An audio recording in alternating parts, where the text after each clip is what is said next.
Vale, está ya todo montado, preparados para hablar de ciencia. Casi nada. En 4 minutos o así llegará Isabel. Vamos a hacer tiempo. Práctica de entrevistador, que es lo que te gusta. Hoy en la práctica de entrevistador sobre investigación científica, Luismi, ¿ciencias o letras? O no sé si ahora en el sistema educativo actual eso es así tal cual. Yo creo que habrá más campos, ¿no? Hay ¿Habrá más. ciencias, letras o artes? Artes también, efectivamente. Eso ya fue posterior a Sí. nosotros. Y ahora igual hay nosotros somos de BUP, de COU, de GB. Ahora te contaré. Ah, vale. Pues te he de decir que yo elegí una cosa que existía antes, que era letras mixtas. Claro, es que era ciencias, letras y dentro estaba letras puras, letras mixtas, ciencias... Correcto. ¿Por qué? Porque sí. Sí que yo sentía que las letras me molaban mucho, o sea, literatura, lengua... Luego, ese sería otro podcast, pero es como los profesores que tengas te afectan mucho a tomar ese tipo de decisiones. Sí. ¿Por qué? Porque voy a decir esto, porque sí que es verdad que yo había una parte de la ciencia que me molaba, pero era más la ciencia aplicada, pues física, por ejemplo, o no sé si se llamaba así, matemáticas 2, que era como una matemática más aplicada, tipo probabilidad, estadística, como cosas, no operaciones sin más, sino como que luego me vino muy guay para psicología, porque psicología los 3 primeros años hay una asignatura que es troncal, que es estadística, para datos de test y analizar, ¿no? Probabilidad y todo Vuestras este cosas. Nuestras cositas. Entonces, mi respuesta es ambigua, como yo mismo. ¿Y vos? Pues te sorprenderás porque la mía va a ser más ambigua todavía. Yo no era un buen estudiante en mi época, ¿vale? Y cuando estábamos en BUP y COU, yo hice ciencias. Tú eras un engañado, ¿no? Pero la casualidad que, pues bueno, no, yo llegué a COU con 2 asignaturas del curso anterior y en ese momento dije, ya está, si yo no he venido aquí para esto, si yo voy a otra cosa. Me dejé los estudios y cuando volví me dijeron, ¿te acuerdas de las 2 aquellas que te habías dejado? Total, que me hicieron repetir el curso entero ya en bachillerato. En ese momento no eras de ciencia porque no sabías contar. Te quedan 2 y tú dijiste no. Yo dije, pero si me quedan 2, ahora porque son 8 o 10. Claro. No me cuadraba. Y bueno, en ese momento hice letras mixtas. Me tiré tenía cosas de letras y economía, tenía historia, geografía, no sé qué. Bueno, cosas. Entonces yo he tocado los 2 palos para acabar aquí. Totalmente. Para acabar ser aquí. podcaster, ¿no? Claro. Así que esa es la cosa. Bueno, no alarguemos más esta miseria. No. Y vamos a preparar esto que recibir llega enseguida a Isabel.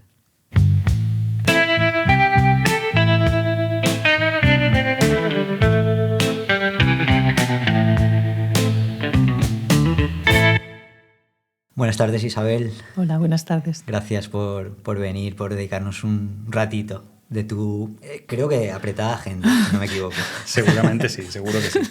Pues gracias a vosotros. Bueno, antes de empezar, siempre nos gusta dar como 4 o 5 datos del invitado, la invitada. En tu caso, admito que ha costado seleccionar como los mínimos posibles, porque la verdad es que hay mucho que contar. Espero que vaya saliendo durante la conversación, pero tú me corriges si algún dato que doy no es correcto o no está bien, ¿vale? Vale. Uno que me ha apuntado especialmente, hija de migrantes gallegos, es correcto. Entiendo que naces en Barcelona y estudias allí en la Autónoma de Barcelona. Luego realizas la tesis en la Universidad Cajal, el Instituto Cajal, perdón, en Madrid. Uh-huh. De ahí, aunque vuelves a Barcelona, te vas 5 años, una aventura que luego nos cuentas un poquito, a la Universidad de California, en San Francisco. Y, como tú decías, aterrizas, como nos contabas antes, aterrizas en Valencia, donde actualmente eres catedrática de Biología Celular y diriges la unidad de Neurobiología Molecular, ¿correcto? Uh-huh. Correcto. Ahí es nada. Ahí es nada, me ha costado, ¿no? Como decir, luego pego un trago al agua. Y porque hay muchísimos datos, insisto, y luego hablaremos de algo de esto, pero lo más reciente, Premio Nacional de Investigación Santiago Ramón y Cajal, 2024, y un dato que a nosotros nos ha encantado, aunque luego podemos ampliarlo, pero estás entre el 2% de científicos más citados del mundo. Casi nada. Que así por echar cuentas, yo creo que siendo el 2% del mundo, igual de España, es la primera. No. Hay Casi, científicos casi. buenísimos en este país y ese 2% son mucha gente, muchas Claro. personas que se dedican a esto porque somos muchos en el planeta, ¿no? Ujú. En España debería haber más científicos, lo que nos tocaría por población, pero en el mundo hay muchos científicos, mucha gente dedicada a esto. Pero eso simplemente significa que los trabajos que hacemos pues, se citan, no sé, que la comunidad científica los tiene en cuenta y por tanto los utilizan también cuando escriben sus propios trabajos, ¿no? Claro. Que eso es lo que Total. a nosotros nos gusta que nos citen. A Se nosotros. debe citar a los científicos y en general a todos los profesionales de los que utilizamos sus recursos. Efectivamente. Pero bueno, Se llama autoría, ¿no? Sí, También. Sí, autoría es un reconocimiento, claro. Claro. vamos a empezar por donde nos gusta empezar. Tenemos como una pregunta así como con la que nos gusta introducir todo esto, que igual no sabemos si a algún invitado le puede descolocar, pero ¿qué querías ser de mayor cuando eras pequeña? Lo que soy ahora. Sí. Sí, clarísimamente. De hecho, yo puedo trazar mi decisión a los 13 años. No sé muy bien por qué, igual ya en el colegio oía cosas sobre biología y tal, o bien que mi generación creció con Félix Rodríguez de la Fuente en la televisión, ¿no? Eran aquellos programas maravillosos de naturaleza. Yo creo que aquello era muy impactante en la España de aquella época, ¿no? Porque había muy poco... Ese tipo de documentales en la televisión no existían. Bueno, teníamos solo 2 canales, o sea, la primera y el VHF, ¿no? Y parte de mi generación yo creo que se dedicó a la biología, yo creo en parte por ese tipo por los programas de Félix Rodríguez de la Fuente. Mis padres no sabían qué era aquello. Decían, ¿qué clase de profesión es ser biólogo, no? Y creo que viene de ahí. Pero yo además quería investigar en biología, tener un grupo de investigación, y eso es lo que he acabado teniendo. Entonces creo que he sido vocacional, lo cual significa que no puedo explicar muy bien por qué me dedico a esto. Bien, buena bahía. Cierto. Entonces dices que nadie en tu familia, en tu entorno, se dedicaba a algo parecido. No, o sea, No, yo además soy la primera universitaria de mi familia, de toda mi familia. También no era infrecuente en aquella época. ya. Y no, nadie entendía en aquella época, pero no mi familia. Se entendía muy poco lo que significaba estudiar biología. Nadie conocía profesionales que hubieran hecho eso o que trabajasen en eso. La gente se preguntaba si esto tenía alguna salida profesional. Era raro. Ahora parece muy normal, pero... ¿Y a qué se dedicaba tu familia? Mi padre estaba en la Policía Nacional, pero en lo que se llama... ahora no me sale el nombre. Es como la reserva de destinos civiles. Vale. Y era sastre en la Policía Nacional. Qué bueno. Es decir, él no vestía uniforme, no patrullaba, nada, ¿no? Era sastre. Mi madre era ama de casa. Y incluso montaron una sastrería, pero para señoras, en este caso, en casa. O sea, que en mi casa cosían mis padres en casa. La sastrería sí que era algo más... La sastrería era en la sede profesión. de la policía. Y en casa teníamos también taller de costura para señoras, de alfileres y hilos y tal. Y así, pregunta a destajo. Entonces, ¿de qué vives, Isabel, ahora? ¿De qué vives? Yo lo digo al revés. Yo he trabajado toda mi vida en lo que me apasiona y encima me pagan. Entonces, si me preguntas de qué vivo, vivo de mi profesión, pero es que no es una profesión, en el fondo. Me explico, al menos para mí, ¿no? Pero en esta profesión, por lo menos en España o en determinados sitios, en las universidades, por así decirlo, se compagina el área de investigación con las clases. ¿Esto es siempre así? Sí. Sí, la universidad no ha terminado de... Existía en la primera ley de reforma universitaria, que se llama así, la LRU, que del año 80, de cuando entró el PSOE en el gobierno en el año 82, ya reconocía la figura del investigador universitario, pero nunca se ha puesto en marcha. Entonces, en la universidad las únicas plazas de estabilización son plazas docentes. De hecho, es una discusión en nuestro ámbito. Hay distintas sensibilidades, ¿no? Hay gente que piensa que en la universidad lo que hay que hacer es dar clases. Hay firmes convencidos como yo de que la universidad tiene 2 misiones, la investigación y la docencia, porque si tú no generas conocimiento, no puedes llamarte universidad, por definición. O sea, una universidad imparte conocimiento que es capaz de generar la propia universidad. Por tanto, tienes que tener investigación. Eso es un debate. Y la investigación está un poco Desde mi punto de vista, y esto es una queja, en muchas universidades es un poco los que quieran investigar que lo hagan, ¿no? Entonces es un poco los que tenemos vocación de eso, pues lo hacemos, pero creo que atendiendo a las dos misiones que tienen las universidades debería facilitarse más o apoyarse más, o Claro. la parte de investigación también. Porque de hecho no todo el mundo tiene por qué tener una vocación docente, ¿no? Y sin embargo puede ser muy buen investigador y al revés también Y al puede revés pasar. también. Y no tendría por qué ser malo para los alumnos que están con una persona que no tiene vocación docente, ni para alguien que le gusta investigar y preferiría estar en la sombra aportando esa parte de conocimiento. Correcto. Lo que pasa es que muchas veces lo que se dice en el ámbito universitario es que si una persona lo que más le gusta es la investigación, pues igual debería estar en el Consejo Superior de Investigaciones Científicas, que es el organismo, dijéramos, para la investigación en nuestro país más grande, o en institutos que se han generado ya más recientemente, en las últimas décadas, dirigidos específicamente a la investigación. Yo creo que no. Porque si tú estás formando estudiantes para que sean profesionales de esto, no puede ser que sus profesores solo se dediquen a la docencia, entonces no estás formando a esos profesionales. Yeah. Y aquí tenemos la gran ventaja de que tú puedes formar a las futuras generaciones desde tu actividad profesional. Es decir, yo cuando voy a clase nunca me olvido de que soy una investigadora que está en el laboratorio. Y los veo a ellos como esos futuros profesionales que se dedicarán a esto más adelante. Creo que es malo disociar la docencia de la investigación en la universidad. Yo creo que ese no es el camino. Pero a veces sucede, o dijéramos que sucede más de lo que a mí me gustaría, vamos a decir así. Vale. Nos hemos puesto ya de... Me ha gustado porque ya estamos como serios, ¿no? Como ya... Es que hoy es un tema serio. No, pero digo ya con debate, aquí con casi dilema, ¿no? Con dilema, pero bueno, sí, dilema. que yo decía, claro, luego lo has medio respondido, entiendo, pero que cuando hablabas de que había que compaginar de alguna forma y que un poco la investigación en lo que era entorno universitario, pues bueno, no que esté denostado, pero que bueno, que es como el además, ¿no? Claro, me estaba yo preguntando si verdaderamente se podía vivir de la investigación únicamente. Entiendo que más en esos institutos, sí más, se puede. Pero en la universidad... En la universidad no hay plazas no hay nada. por las que dijéramos que tú no puedes tener un salario asociado solo a la investigación. Correcto, ¿no? ahí voy. En principio. En los últimos años se empezaron a hacer convocatorias, tanto a nivel nacional como autonómico, aquí en la Comunidad Valenciana, de lo que llamamos recursos humanos de excelencia por investigación. Esas personas son reclutadas, seleccionadas con selecciones muy duras, se reclutan personas con muy buena trayectoria científica, jóvenes, para incorporarse a distintas instituciones, ya sean científicas, como estábamos hablando del CSIC y demás, o la universidad. Y esas personas entran por investigación, son reclutadas por sus méritos investigadores. Eso es una muy buena noticia.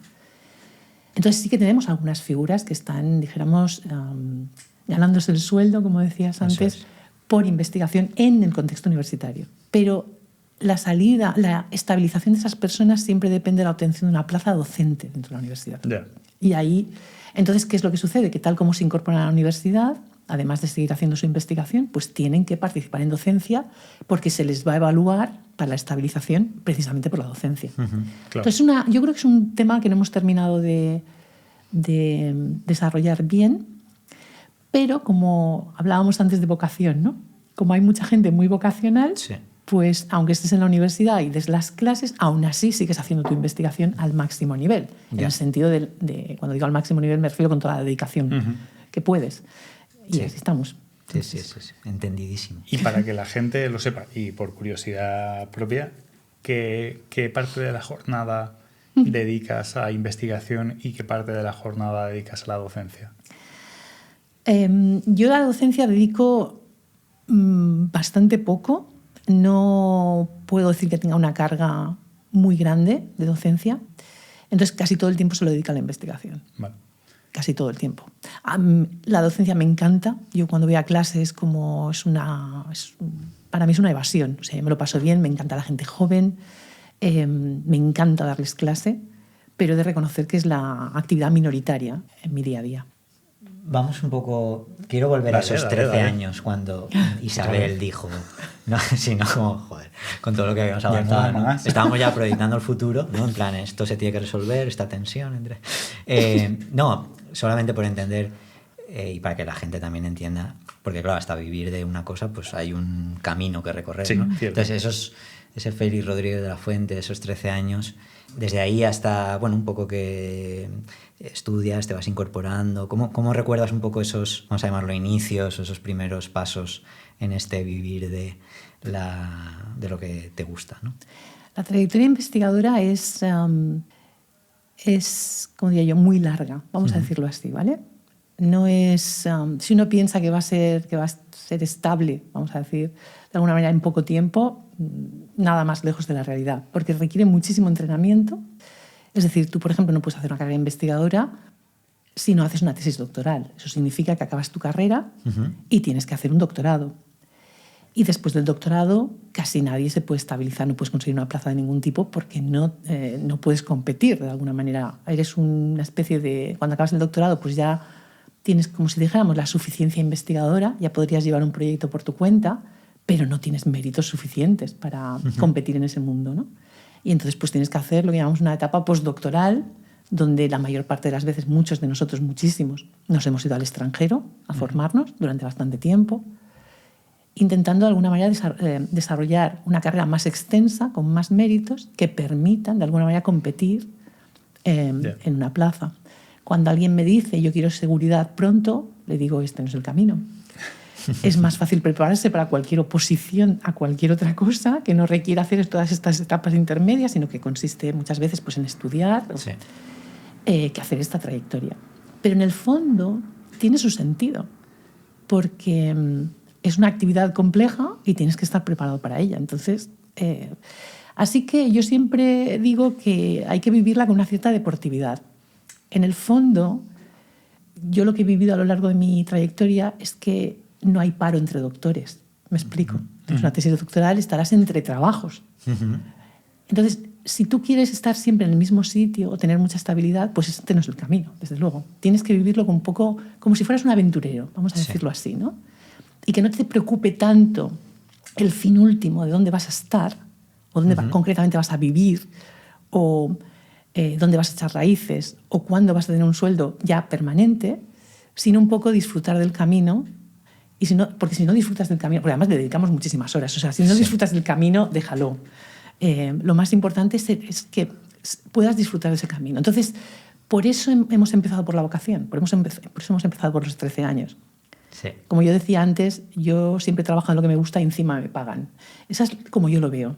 Y yo lo compararía, quizá la trayectoria es muy larga, ya os digo, pero el nivel del día a día lo compararía más con las profesiones liberales artísticas, de la persona que escribe novelas o pinta cuadros o tal, que en el fondo tú te dedicas mucho porque estás en una creación y te satisface a ti, ¿no? Entonces es un poco esa sensación. La ciencia parece muy técnica, pero hay mucho de creatividad y creación. Yo una de las cosas más bonitas de mi ámbito ya no es lo que hacemos nosotros, que siempre es un reto, porque si te planteas cosas muy difíciles es un reto siempre, sino a veces leer a mis colegas, porque se resuelven las cosas de maneras que a ti no se te han ocurrido y dices, esto es muy brillante, ¿no? Y es fascinante. Entonces, es más creativo de lo que igual la gente puede imaginar. Muy creativo. Y entonces eso es un reto intelectual y por tanto te engancha y ahí estás perdido ya. Lo que venga. Empezar a echar a andar la investigación. Me gusta mucho que alguien de investigación científica esté haciendo un alegato hacia la creatividad, porque parece que está relegada a cierto tipo de profesiones y en realidad la creatividad está en el día a día de todo lo que hace prácticamente cualquier persona. De hecho, la ciencia debería ser considerada cultura y la gente no la considera cultura. No cultura y ciencia. Es como que se separa, ¿no? Porque tienen muchos puntos de encuentro, ¿no? También tiene otros puntos de no encuentro, porque los científicos somos un poco... A ver, muchas veces se nos ve como muy alejados y tal. Mi percepción de esto es que los científicos, los humanos, no somos... Nuestro cerebro funciona como funciona. Todo lo que hacemos, percibimos, sentimos y tal es fruto de cómo funciona nuestro cerebro. Y nuestro cerebro es muy mal escáner. ¿Entendido? ¿Vale? Es decir, las entradas de información, las percepciones y tal, es muy defectuoso. A todos nos parece que vemos muy bien y que vemos la realidad y tal. Es mentira. O sea, por eso cuando hacemos el juego de los 7 errores en el periódico, supongo que todos sabemos eso, tenemos que ir mirando no podemos mirar una viñeta y luego la otra y ver los 7 errores. Tenemos que ir mirando arriba, abajo, arriba, abajo, arriba, abajo, porque la entrada de información es defectuosa, no es precisa. Claro. Entonces, lo que hace el cerebro humano continuamente es anticipar realidad. Por eso existen los prejuicios, las creencias y todo eso. Por eso estamos viendo realidad y estamos anticipando lo que estamos viendo sin que tengamos toda la información, ¿vale? Y por eso la gente ven la misma realidad y creen cosas distintas. Vale. Una vez dicho esto, ¿qué es lo que pasa? Que para la ciencia tú tienes que trabajar solo con la realidad. No puedes trabajar con tus prejuicios. Entonces, es el conocimiento. ¿Qué nos diferencia del resto de la población? Que a nosotros se nos entrena durante años, años y años para que precisamente no utilicemos nuestras anticipaciones mentales para entender lo que tenemos delante, sino que solo nos atengamos a los datos. Eso es lo que nos diferencia, no hay ninguna diferencia más con el resto de las personas. Claro. Pero nos coloca en una posición un poco peculiar, ¿no? A veces no se nos entiende por eso. Pero yo creo que en muchas cosas, empezando por la política, deberíamos tener más presentes los datos, ¿no? Totalmente. Eso es lo que nos diferencia realmente. Totalmente. Y ahora no sé por qué estaba contestando esto, pero... No sé, pero da igual. pero es maravilloso. Ese es el tema que da igual. Sí. Voy a volver, me parece mentira que ahora sea yo el que vuelva un poco para atrás, pero ¿nos puedes contar cuáles han sido en este camino que nos has contado también los principales retos o desafíos que te has ido encontrando a la hora de vivir de esta profesión? Vale. Si lo pienso bien, yo creo que ninguno.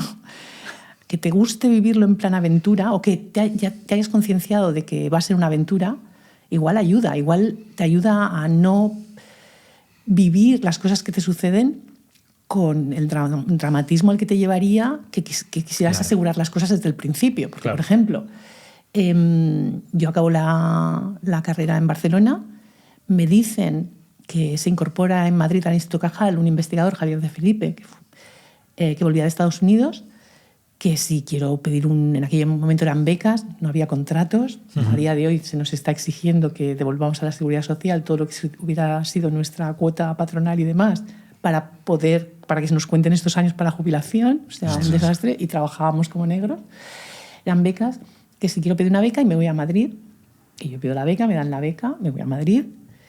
Vuelvo a Barcelona y consigo una plaza después de la tesis para sincronizarme a nivel familiar con mi pareja. Vuelvo a Barcelona 3 años y estoy en la Universidad de Barcelona como profesora ayudante. Y esas plazas se iban a estabilizar. Y decidimos irnos a Estados Unidos porque yo pienso que hay que seguir formándose y haciendo más y intentando llegar a más. Y recuerdo perfectamente cuando entregué mi sobre con la renuncia a mi contrato, porque yo no me iba a ir solo un año, porque en un año nadie te da un proyecto interesante en Estados Unidos. Ya, claro. Entonces renuncié a un contrato en mano. Y te vas a la aventura a Estados Unidos, diciendo, bueno, cuando volvamos ya veremos dónde caemos. ¿Me explico? Entonces no te planteas, si quieres estar allí más de un año, 3, 4, 5, pues no te planteas, voy a intentar ver si ato aquí un sitio al que volver. Pero también pensaba, en mi fuero interno, bueno, es que si lo hago mal, igual no debería estar en esta profesión. ¿Me explico? Es decir, para mí eso siempre ha sido una guía. O sea, yo me mantengo en esta profesión porque me gusta y porque creo que puedo aportar cosas. Si no, ya está. Así que a los 5 años dijimos, bueno, pues vamos a ver qué hay en España y aterrizamos. Por eso digo, aterrizamos en Valencia. Yo creo que el verbo está bien puesto, ¿no? Bien puesto. Porque ahí en Manises. Nunca pensé que fuese a acabar, por ejemplo, en Valencia. Voy a cambiar un poco de... No cambiar de tercio, pero bueno, igual mucha gente se pregunta, ¿cómo es...? Nosotros decimos a veces, ¿cómo es un miércoles? No sé por qué miércoles, pero en el guión no salió así. ¿Cómo es un miércoles cualquiera en la vida de Isabel? Un día estándar, digamos. ¿Cómo se levanta? ¿Qué hace Isabel un día normal? Son muy parecidos porque estoy mucho tiempo en la facultad. Entonces me voy a la facultad, vivo al lado, voy a la facultad y... Hay muchas cosas, obviamente, ahora ya en mi posición y mi edad, hay muchas cosas que son de gestión, porque pues llevas un grupo, tienes gente, tienes que conseguir recursos, porque además algunos de los contratos salen de los recursos del laboratorio, entonces hay una preocupación. Luego además tienes gente en formación y eso es otra preocupación. Tienen que formarse bien, tienen que convertirse en buenos científicos para también tener sus opciones de desarrollo personal a futuro. Entonces hay cosas que son, como dijéramos, de gestión y burocracia que van ligadas a mi actividad, no hay más. No es como cuando yo hacía la tesis o era investigadora postdoctoral que solo me dedicaba a mi investigación. Claro. Entonces yo ya soy más útil en una mesa que en un laboratorio. Yo ya no hago experimentos, ¿vale? Pero charlo con la gente, comentamos experimentos, diseñamos cosas, escribo, leo. Porque, a ver, yo me planteo la ciencia, a mí lo que me gusta en ciencia es contar historias, es decir, o resolver puzzles, como lo queráis. Para mí no hay una buena parte de la investigación en biociencias es descriptiva, que también es muy correcta y valiosa, pero la idea es tú sabes hacer una serie de técnicas y de cosas, describes lo que ves, lo escribes, lo publicas para que la comunidad científica lo conozca. Y hay una parte más pequeñita de la investigación en biociencias que intenta explicar cosas de los seres vivos, procesos concretos que pueden ser más o menos complejos, pero explicar cosas, ser un poco más lo que decimos mecanicista, más explicativa. Esa es la ciencia que a mí me gusta. Vale. ¿Qué es lo que pasa con eso? Que es muy complejo, porque la vida es muy compleja. Entonces a veces nos planteamos problemas que decimos, ¿esto cómo lo hacemos?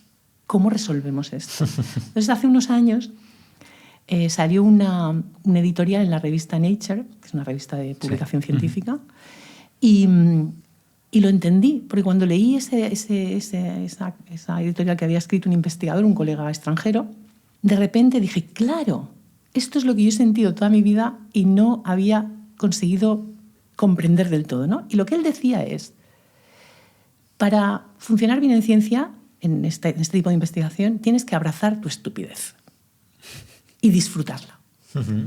Y la idea es la siguiente. Si nosotros estamos formados técnicamente para hacer un montón de cosas, si simplemente aplicas eso y te salen las cosas, pues parece que sea fácil. Lo que él decía es, si eso es así, es que no te has planteado un verdadero problema, un problema complejo. Cuando te lo planteas, ni los más expertos saben cómo resolverlo, por eso son problemas pendientes. Dice, yo lo averigué un día que me topé con un problema en mi investigación y tenía un experto de eso en la puerta de al lado y fui y le pregunté y me dijo, no tengo ni idea. Y entonces me di cuenta. Y la idea es, ¿cómo te enfrentas a ese tipo de situaciones? Si tú piensas que tienes los recursos técnicos y mentales para resolver eso y no lo consigues, es una frustración. No puedes disfrutar de lo que estás haciendo. Pero si piensas que tu estupidez es un valor, partes de cero y te conviertes en creativo. A partir de ahí es un reto y el proceso de lograr ese reto es muchísimo más fascinante y más gratificante que ninguna otra cosa. Y engancha. Es que es ahí donde está ¿no? La atención. Yo creo que el 90% de vuestra atención tiene que estar ahí, en esa resolver. Bueno, has dicho abrazar la estupidez, he pensado en nosotros, absolutamente, Dave, porque este podcast iba de eso.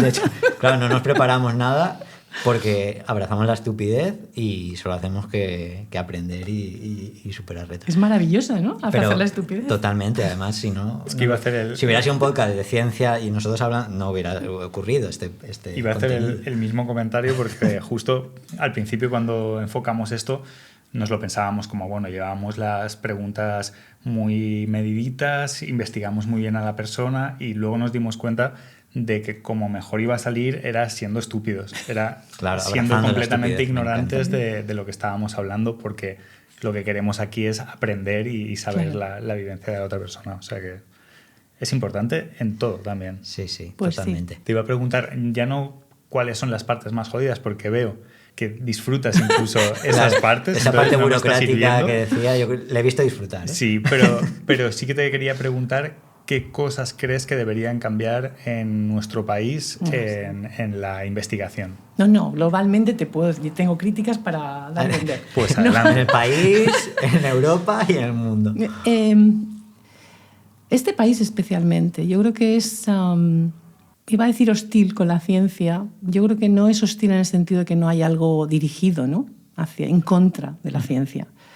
Pero no es una profesión reconocida, somos un país con mucho sol, vivimos de eso, entonces no hay una conciencia social de que realmente el progreso basado en la tecnología y tal puede ser la verdadera solución a los problemas de nuestro país.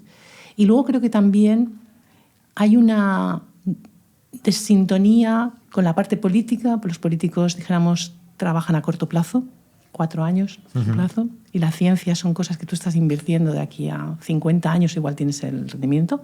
Pero yo creo que eso va en línea con algunas infraestructuras que hubiéramos necesitado, que necesitemos, ¿no? Hay los plazos, ¿no? Los plazos de la política, los plazos de las necesidades estructurales de un país no se alinean bien. Y la ciencia entra que cae en esa casilla. Y luego la sociedad asimila y digiere todas las innovaciones tecnológicas cuando ya son una solución, sin pensar en lo que ha conllevado eso. Y eso es muy sano. Yo creo que es sano socialmente, no tiene ningún problema. Cuando tienes una solución para un paciente, una solución tecnológica, como tener el teléfono móvil en la mano, no te vas a estar planteando, ¿habrán hecho falta 50 años de investigación en esto? Porque no tiene sentido. Pero tampoco se explica, no se comunica bien. Yo siempre pongo el ejemplo de la COVID-19, que conseguimos una vacuna en un tiempo récord, histórico. Y recuerdo que todo lo que se comentaba, lo que se decía en las noticias era que básicamente los gobiernos de los países habían puesto el dinero para comprarlas y las farmacéuticas habían generado las vacunas. Eso no se puede trasladar así. Claro. Para tener unas vacunas de RNA que han sido efectivas y han salvado millones de vidas, además de la economía de todos los países y nuestra sociedad, fueron necesarios 50 años de investigación en RNA, que era una investigación completamente lejos del interés de cualquier sector social, ¿no? Entonces, aunque es razonable que la sociedad asimile todos los logros de la ciencia de manera pues natural, creo que habría que poner de vez en cuando en valor que tú tienes que tener una actividad investigadora no dirigida muchas veces, porque independiente de la curiosidad del investigador, que nos lleve a sitios que no hemos explorado nunca y que nos permita acceder a cosas y obtener cosas que no hubiéramos soñado, pero eso requiere un tiempo y desde luego mucho apoyo. Y este país no... También es cierto que la ciencia se ha mantenido bastante lejos de la sociedad, no hemos sido buenos divulgadores. Incluso yo tengo colegas míos, sobre todo antes, los jóvenes ya no, eso está muy bien, pero los mayores de antes les parecía que un poco divulgar era como pervertir un poco la pureza, ¿no?, del conocimiento académico y tal. Y eso tampoco ha ayudado, o sea, también hay que decirlo. Pero creo que este país debería invertir más en ciencia. Y me surge otra pregunta a raíz de esto que estabas comentando y también por lo de antes de cómo funcionaba el cerebro y demás, de cómo os estáis viendo afectados en la ciencia con todo el tema del negacionismo que últimamente está muy presente. Bueno, es muy desesperante porque es lo que os decía, en eso no nos podemos entender, porque es lo que os decía, lo que nos diferencia es el entrenamiento. Por eso también antes decía que el cerebro humano es así. Entonces no le puedes decir a la gente, sabes que están pensando así porque es así como piensa nuestro cerebro, ¿no? Es lo que antes comentábamos. Nuestro cerebro, por ejemplo, un hecho, nuestro cerebro suma muy bien y multiplica muy mal. Entonces hay cifras que la gente no termina te tienen que entrenar para que multipliques o para que entiendas una progresión exponencial como sucede en una pandemia.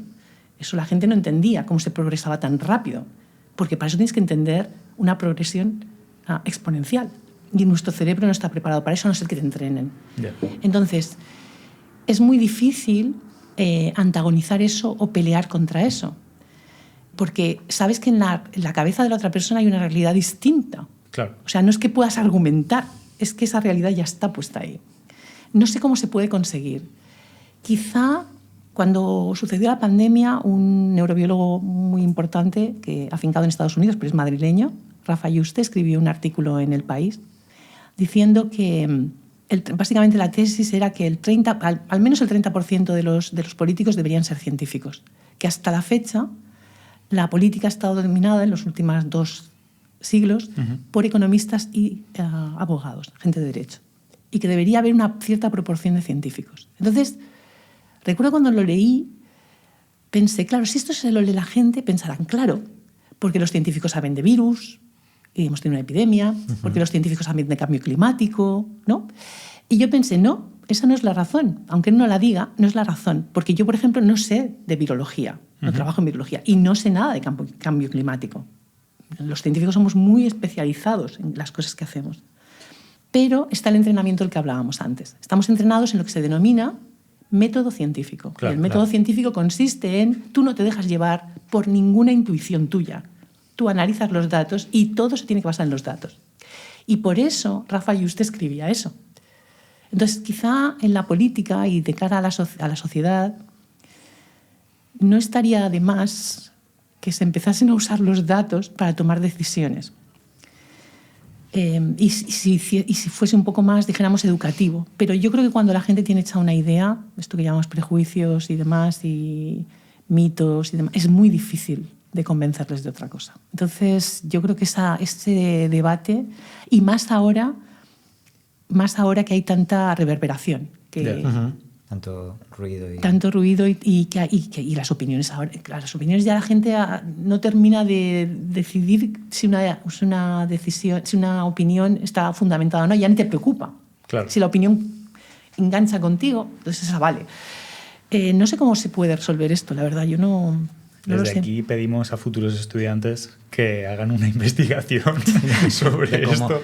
No, pero yo, sí. O sea, siendo como poniéndome muy pesimista, ¿no? Ahora mismo, pero bueno, pues tener una mano también en el pulso de la realidad. O sea, todo lo que cuentas, o sea, de cómo funciona la ciencia, cómo debería funcionar, ¿no? Y cómo yo veo que la sociedad está cambiando por múltiples motivos que todos conocemos, o sea, el cortoplacismo, el titular, pues bueno, el éxito, el resultado, pues el tweet. O sea, me refiero, ¿no es un poco, no vamos hacia un mundo anticiencia?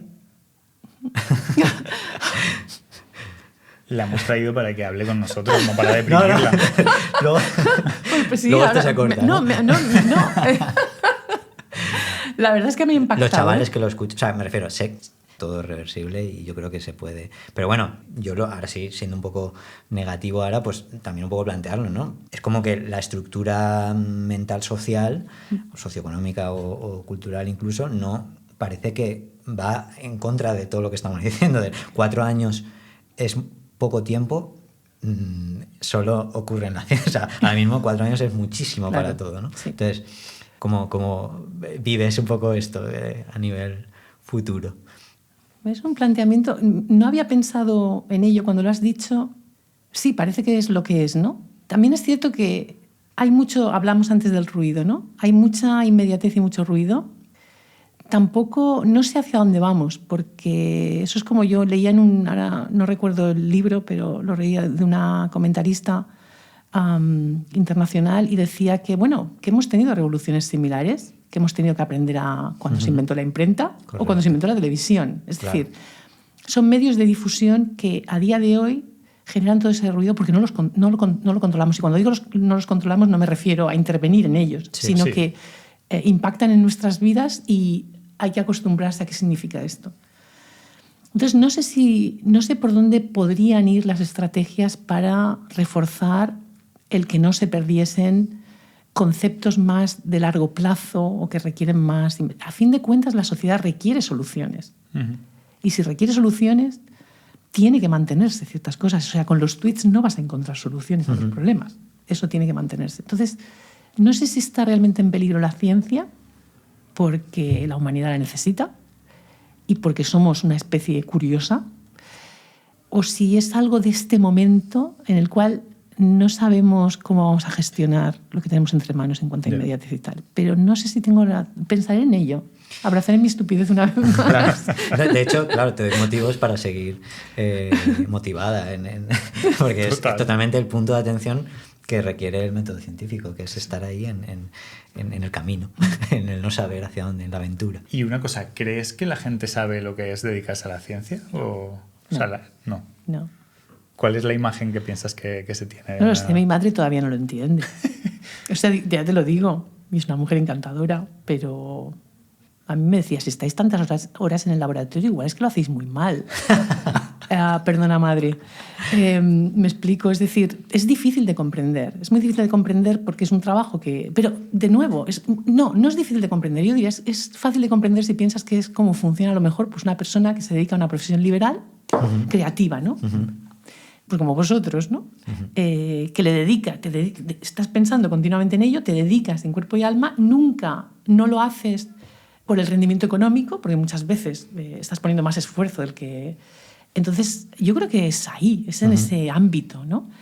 Quizá un colega mío dice que es que nosotros tenemos 2 sueldos. El sueldo en dinero y el sueldo del reconocimiento, la satisfacción o lo que supone este camino vocacional y tal. Ese es nuestro segundo sueldo. Cuando tienes un segundo sueldo... ¿Cuál es mayor? Porque nosotros aquí siempre hablamos de en España de pasta. El segundo, clarísimo. Obviamente. Poco hemos hablado de dinero, luego de ahí siempre en sale España por es ahí. el segundo. No, pero la idea es que, claro, eso es muy difícil de transmitir a personas que no lo ven así. Muy difícil. Yeah. Yo creo que por ahí van los tiros, creo, ¿eh? No sé. Y ya que ha salido la palabra mágica, te vamos a preguntar, no queremos ser la revuelta del podcast, pero sí que te vamos a preguntar por cómo es esa remuneración en tu sector. Si quieres dar una cifra, una horquilla, o si nos quieres hablar de diferentes perfiles, desde una persona que está empezando a tu posición actual. Puedo porque todo es público. O sea, nosotros no negociamos nuestros salarios ni nada, ni cuando eres un contratado, que son tablas salariales de las instituciones fijas, es decir, que la gente lo puede encontrar, hasta cuando eres funcionario. Es todo público, entonces no hay ningún problema. Bueno. Hay muy pocos centros en este país, poquísimos, que han ido a través de la generación de fundaciones que pueden negociar contratos específicos con sus investigadores, poquísimos. Pero en este país pues no se pagan mucho esos niveles, ¿no? Entonces, una persona que empieza en un contrato predoctoral, espero decirlo bien, más o menos, os voy a decir porque no lo tengo muy claro así, con cifras precisas, pero una persona que empieza y está haciendo la tesis, pues cobra alrededor de 1.200 euros netos al mes durante los 4 años que dura el contrato. Antes eran becas, que eran de menor cuantía y además no había ni seguridad social, ni paro, ni nada. Ahora al menos son contratos ya desde hace más de 10 años. Un contratado postdoctoral cobra más, quizá 1.600, 1.800, pero estamos hablando de una persona ya con una preparación importante. Y esos no son contratos, son contratos indefinidos ahora en España, obviamente, porque todos los tienen que ser.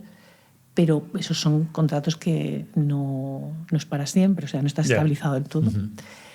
Y ya cuando te contratan como profesor en la universidad, si te contratan en la primera etapa de la universidad es menos que eso y dan muchas horas de clase, son los que más dan. Y luego ya si te pasas a ser titular de universidad o catedrático, pues ¿qué os diría? Pues entre los 2.000 y mucho y los 4.000, porque puedes además tener complementos y demás al mes netos. ¿Vale? Ese es un poco... Entonces, el punto en España es que en España los salarios en otros países suben más en las porciones más altas de la escala, ¿no? Eso es lo que está más topado aquí en España, ¿no? Y yo recuerdo que yo soy funcionaria, pero no creo mucho en el funcionariado, yo podría ser... Y un amigo mío me decía, claro, está muy denostado el funcionariado, pero si lo piensas bien es una moneda de 2 caras. Tienes mucha gente que igual, pues... como está estable funcionaria, pues igual no hace todo lo que debía hacer, vamos a decirlo así, ¿vale? Muy sutil. Sí, muy sutil.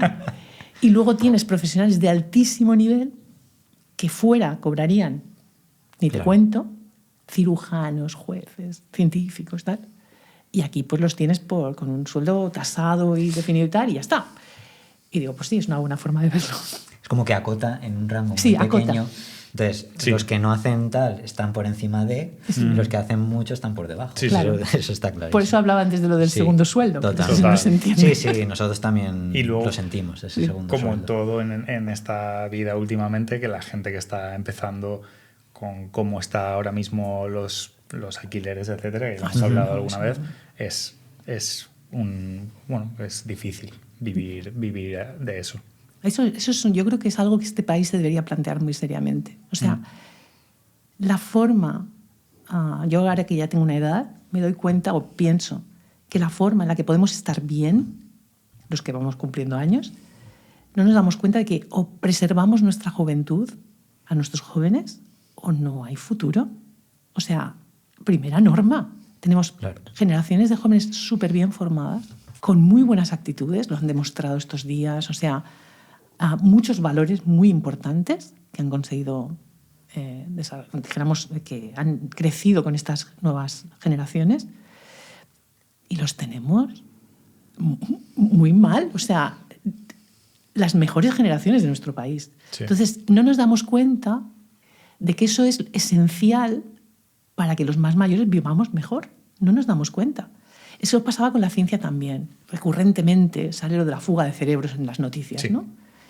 Y entonces me hace gracia, porque yo que he vivido en Estados Unidos 5 años, cuando se dice que los jóvenes se marchan y tal, y fíjate, se tienen que ir fuera, digo, no, si el problema no es ese, porque los van a tratar bien.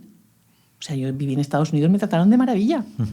El problema es, ¿nuestro país se puede permitir que se vayan?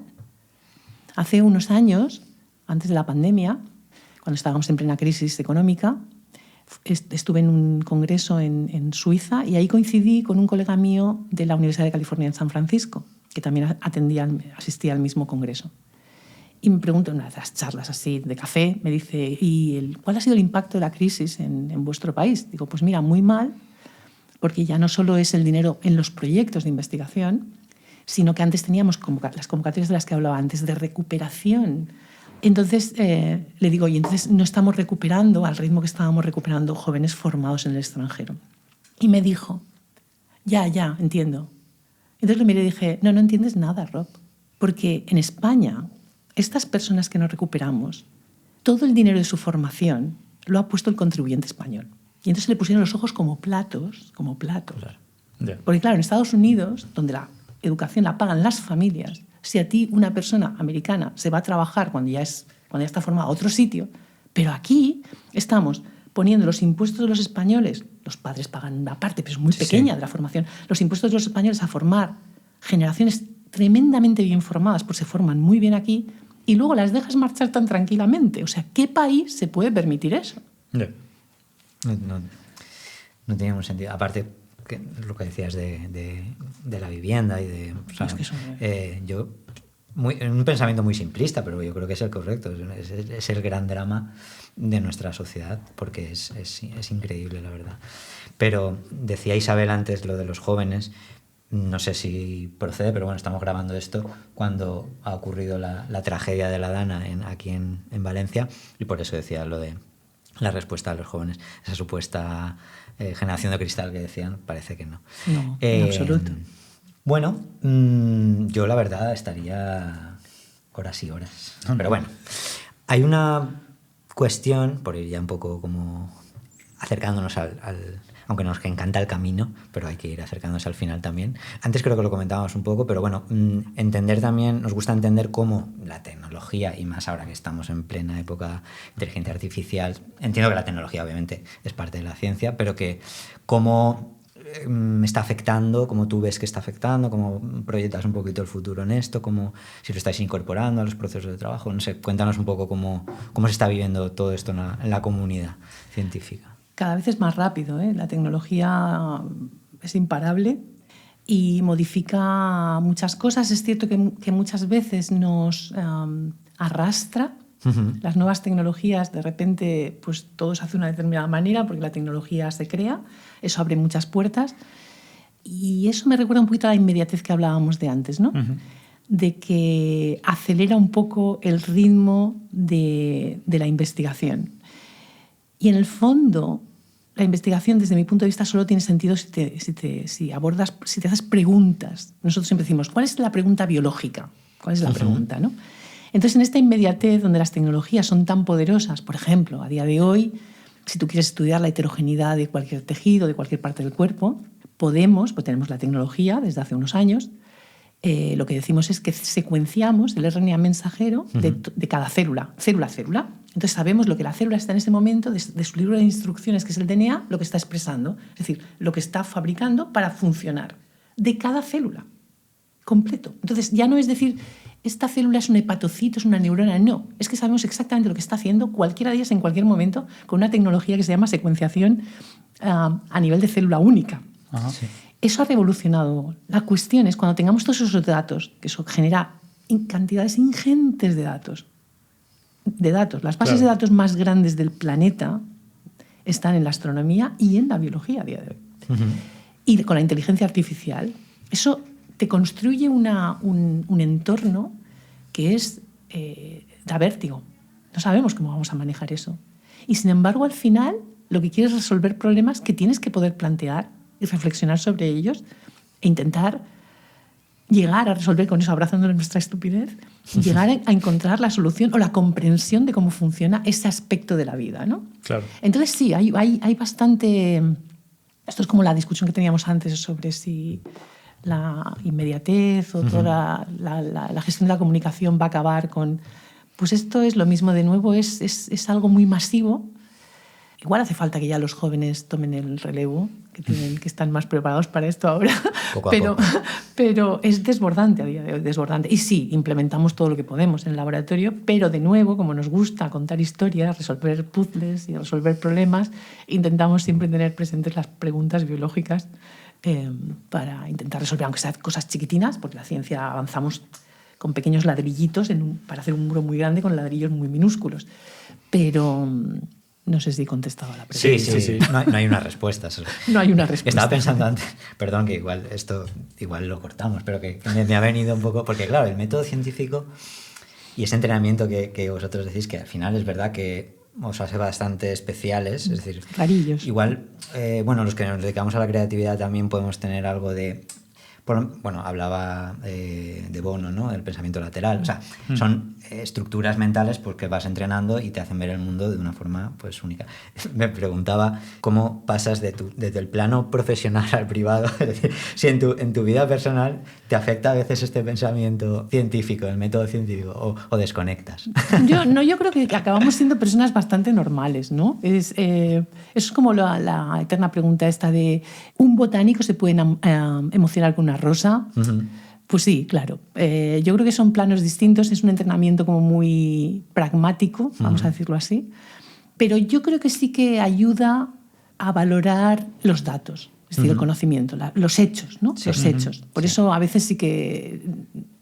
Pero yo creo que nos llevamos las manos a la cabeza porque cuando antes me preguntabais cómo reacciona un científico frente a un negacionista del cambio climático, pues te llevas las manos a la cabeza porque dices...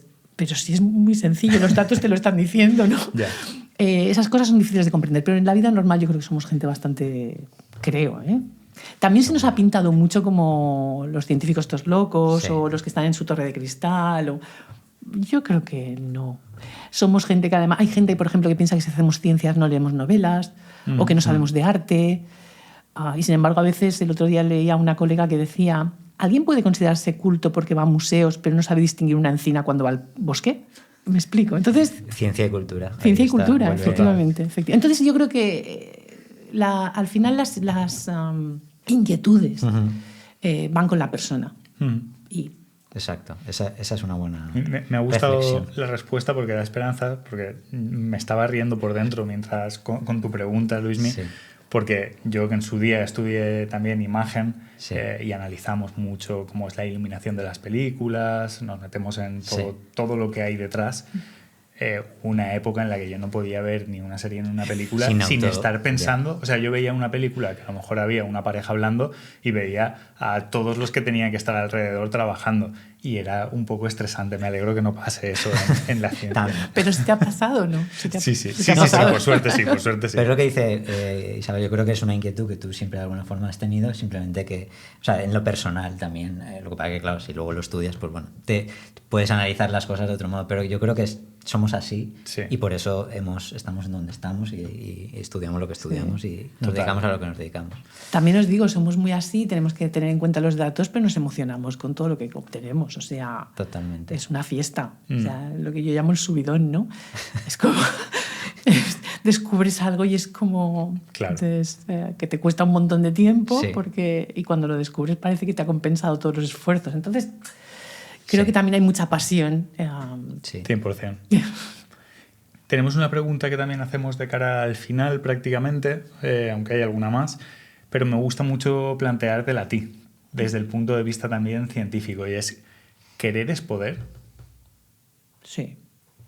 En todo, tanto en la ciencia como en lo personal, el querer obtener algo. Querer es poder es porque dijéramos que primero es saber qué cosas anhelas, ¿no? Yo creo que eso es bueno. Uh-huh. Y como decía antes, quizá no es querer... Quizá he dicho que sí muy rápido. Querer es poder, sí, en el sentido de, como decía antes, tienes que plantear que el camino es lo importante. Entonces igual no llegas, pero si disfrutas del camino, en ese sentido, querer es poder. Podríamos cerrar aquí, pero no. No. Un poquito más. Es como Sí. ahora las preguntas ya picadito, ¿no? Sí. Que dice Coronas. Bueno, aunque yo creo que en tu caso, más o menos, por todo lo que has contado, nos lo podemos imaginar más. Sí. Pero bueno, tenemos otra pregunta que se refiere también para romper mitos y en esta cultura que decíamos antes del cortoplacismo y del resultado. Nos gusta preguntar a los invitados qué es para ti el éxito. Pues eso, resolver un problema y hacerlo de la manera más creativa posible. Todos queremos reconocimiento en mi oficio, ¿vale? Yo recuerdo cuando era joven estaba haciendo la tesis con Javier de Felipe, como os decía, y una vez hablando de las autorías de los trabajos. Las autorías son un tema importante, o sea, la gente quiere que se... Y yo le decía, no, porque claro, esto lo hacemos, no necesitamos reconocimiento y tal. Yo era muy joven, ¿no? Y me dijo, ¿tú por qué crees que firmamos los artículos? Y entonces eso me hizo pensar, y con el tiempo me he dado cuenta de que si tu ciencia es, vamos a decir, intentas resolver cosas, la gente acaba conociendo tu nombre. Pero la gracia no es que seas famoso, es que te dicen, claro, es que tú hiciste eso. ¿Me explico? Sí. Es tu obra, no es es tu obra la que se lleva el reconocimiento. ¿Me explico? Hay gente, o sea, ves a gente también de la comunidad científica, porque claro, tu visión nos encanta, pero bueno, no sé si supongo ahora de todo, ¿no? Pero has visto a gente que sí va un poco más al reconocimiento más que al... Sí, claro, la ciencia, como cualquier oficio, es una forma Exacto. también de medrar, o sea, Correcto. no hay discusión. Incluso, fíjate, eso tiene que decidirlo cada persona si lo quieres pensar. Muchas veces las cosas te llevan, porque hay, pues... exacto, te puedes, tener más poder o un mejor posicionamiento y tal, y la ciencia también lo permite eso. Entonces tú tienes que decidir qué tipo de científico eres. La universidad, por ejemplo, te permite generar grupos grandes de trabajo, ¿vale? Entonces tú puedes acabar pues, gestionando un grupo bastante alejado, dijéramos, de lo que sería la experimentación. Eso te da un prestigio y un poder. Y yo hace ya muchos años tuve que hacer la reflexión. ¿Yo qué tipo de grupo quiero para mi vida? Entonces me cuestioné a mí misma, ¿tú qué eres? ¿A ti qué te da satisfacción? Y a mí me da satisfacción resolver mis puzzles. No quiero trivializarlo con eso, pero es la idea de contar historias, ¿no? De resolver una parte de la biología que queremos comprender y contarla. Y eso quiere decir que yo tengo que estar al pie de lo que se está haciendo en el laboratorio. Yo hablo, antes me preguntáis por la actividad diaria, y os lo he dicho, yo hablo con mi gente todos los días, miramos los experimentos, resolvemos, le damos vueltas a las cosas. Y aunque es verdad que tengo un grupo grande, estamos bien financiados, y yo sigo estando en los experimentos. No he querido disociarme de eso. Claro. Yo creo que cada uno tiene que saber qué tipo de profesional... Imagino que esto se aplica a todas las profesiones. ¿Qué tipo de profesional quieres ser? ¿No? Sobre todo yo creo que, por cerrar esto, pero que sí en aquellas donde la visibilidad y el reconocimiento son importantes. Por ejemplo, en el ámbito... O sea, yo con el estudio lo veo. O sea, al final... Es verdad que muchas voces dicen la visibilidad no te da de comer, claro que no, pero un estudio creativo sí necesita cierta visibilidad y salir en ciertos medios a veces sin cobrar nada, simplemente por estar ahí, cuando también en esta sociedad y tal, no sé si en el ámbito científico ocurre, supongo que también, pero en nuestro sector es como hay mucha competencia, mucho ruido, mucha gente creando cosas brillantes.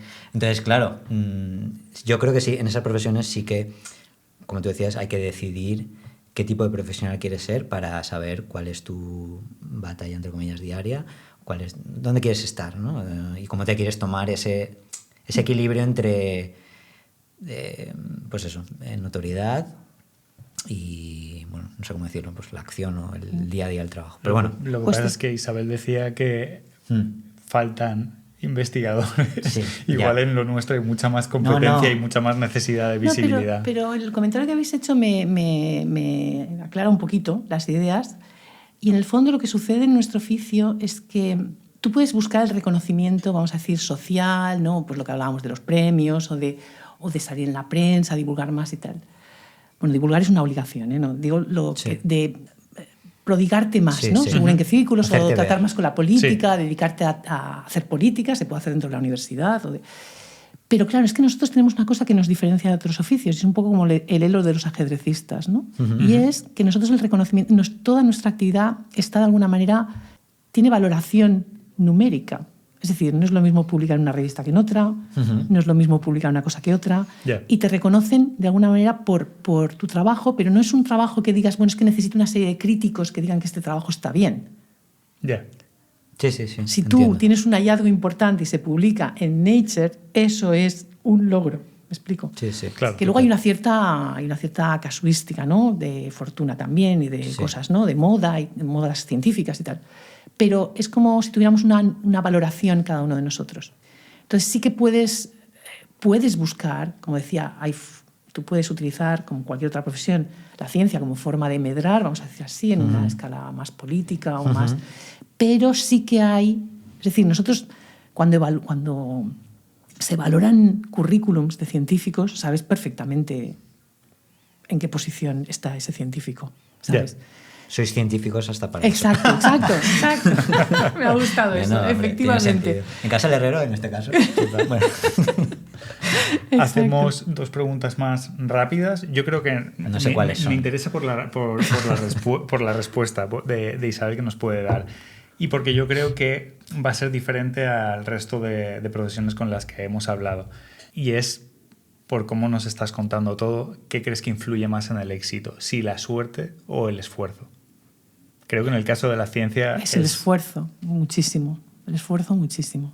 Pero voy a decir una frase de Pasteur, que a mí me gusta mucho, que es: el azar favorece a las inteligencias preparadas.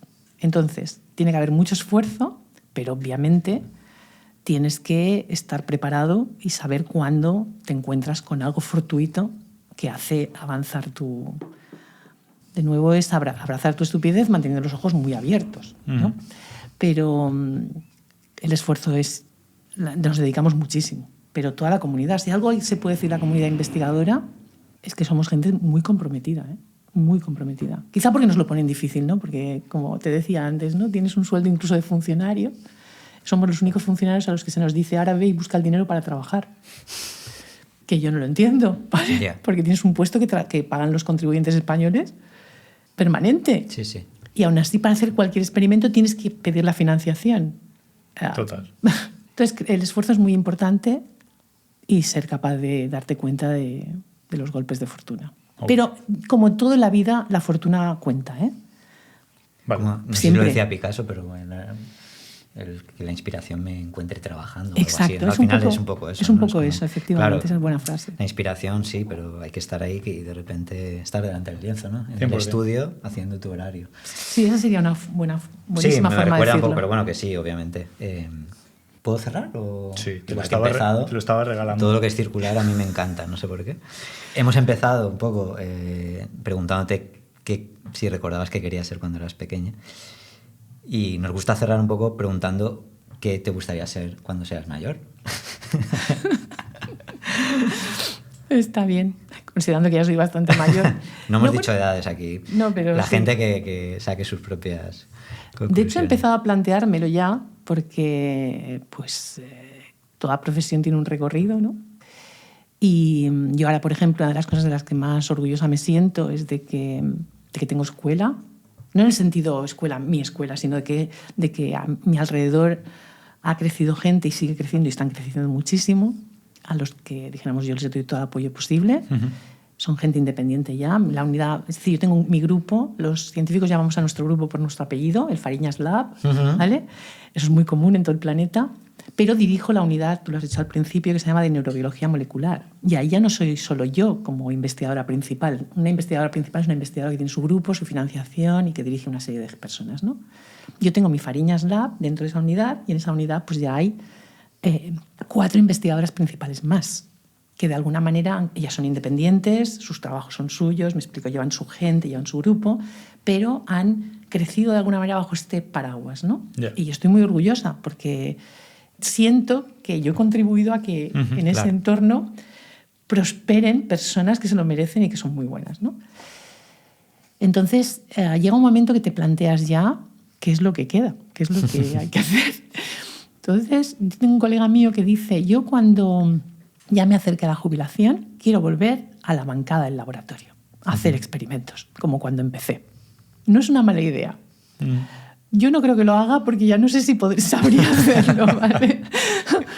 Pero no sé, igual dedicarme, habrá que dedicarse a otras cosas. A pensar, a escribir, no sé. Bueno. Otras cosas. Está abierto. ¿No? Te seguiremos la pista, a ver por dónde va. Genial. Pues Isabel, muchísimas gracias por este rato. Yo creo que súper educativo. Bueno, yo lo he pasado fenomenal. Gracias a vosotros, sí. Yo increíble, la verdad. Me alegro muy bien. Mucho. Pues lo dicho, muchas gracias y que vaya muy bien, sea lo que sea al final a lo que te acabes dedicando. Suerte. Ya os contaré, muchas gracias. Sí, sí. Chao. Chao. Chao. Vivir de esto es un podcast creado y presentado por Delia Arroyo y Luis Mi Gómez. La producción es de Obvio y Raro. La identidad gráfica de Error Studio. Y la edición de sonido corre a cargo de Adrián Fernández.